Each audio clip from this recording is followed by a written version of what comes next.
रामाय रामभद्राय रामचंद्राय वेदसे रघुनाथाय नाथाय सीतायाः पतये नमः. Aranya chapter number 42, The Golden Deer. The recitation begins now.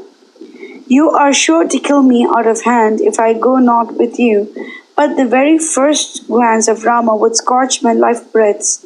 Whoever heard of anyone attack him and live to tell the tale? See you not that it is but Yama in disguise that has come down to slay us, the rod of fate in his hands? Supremely wicked, brutishly obstinate as you are, I did my very best to stay your hand. Alas, I can do no more. Well, start if you will, and let us go to meet our doom. Yet may all good befall you. Boundless joy filled the heart of Ravana at the words of Maricha. He caught him in a fond embrace and said, Maricha, you but raved till now. There you speak sense, and as I would have it, this becomes your valor. It was some other coward of a Rakshasa that was speaking to me till now. Maricha was dead and has come to life even now. This is what the world expects of Maricha, famed for his strength, prowess, and courage. This is yourself. Till now you spoke like an impotent scum of a Rakshasa. Now get into this car, and that quickly. These pisacha-visaged mules of mine will take us to the place with the speed of thought. Place Sita in my power and go where you like, for I will take her to Lanka when Rama and Lakshmana are far away from the cottage. Then they mounted the Vimana-like car, and passing through many a forest, mountain, river, kingdom, city, and hamlet, reached the asrama of Rama. Ravana leapt down and grasped the arm of Maricha, exclaiming, Yonder is where Rama dwells in the center of their plantain grove. Now to your work. Forthwith, Maricha assumed the shape of a wonderful deer and wandered about the hermitage.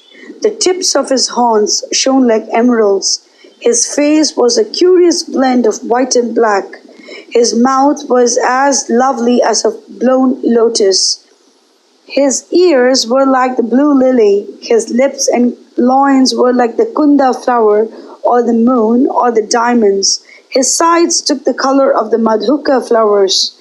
His hooves were like rubies or filaments of the lotus. With smooth joints and clean-built limbs, he waved aloft his tail that displayed the colors of the rainbow, while the spots on his skin shone like gems. Thus, through his power of illusion, Maricha changed himself in a moment into a deer of unseen beauty till now, and set about to snare the heart of Sita. The splendor of his form illuminated the house and the woods around. Now nibbling the tender blades of grass, now breaking off young shoots from the trees, he passed now and then through the plantain groves and rested for a while under the trees that Sita might see him. His body gave forth every shade of color, like the mountains veined with ore, and was dotted with curious star-like spots, while his back was of a lovely red like lotus. He displays all the powers of his wonderful magic, now roaming close to the asrama, now receding from it a little, now scampering back, and then he would vanish for a while, and as suddenly rush with the speed of wind. He would frisk and gambol for a space, and then stretch himself down to rest as if tired out. Occasionally he would mix himself with a herd of deer and draw near the spot. Then he would saunter back that way along with them.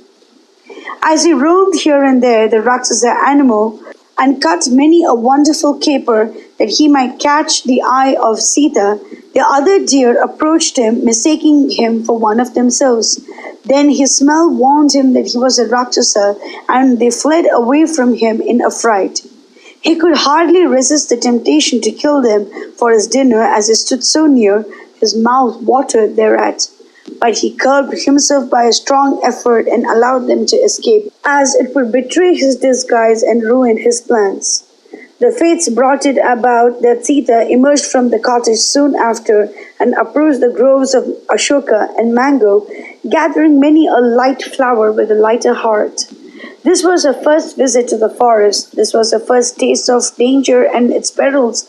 So she gazed with growing wonder at the golden deer, adorned with gems of diverse hue. He felt her eye upon him and frisked more wonderfully than before, irradiating the woods by his sheen and splendor.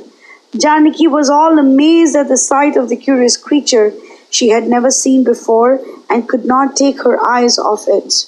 Mangalam Koshlendraya Mahaniya Gunabdiye Chakravarti Dhanurjaya Sarvabhaumaya Mangalam.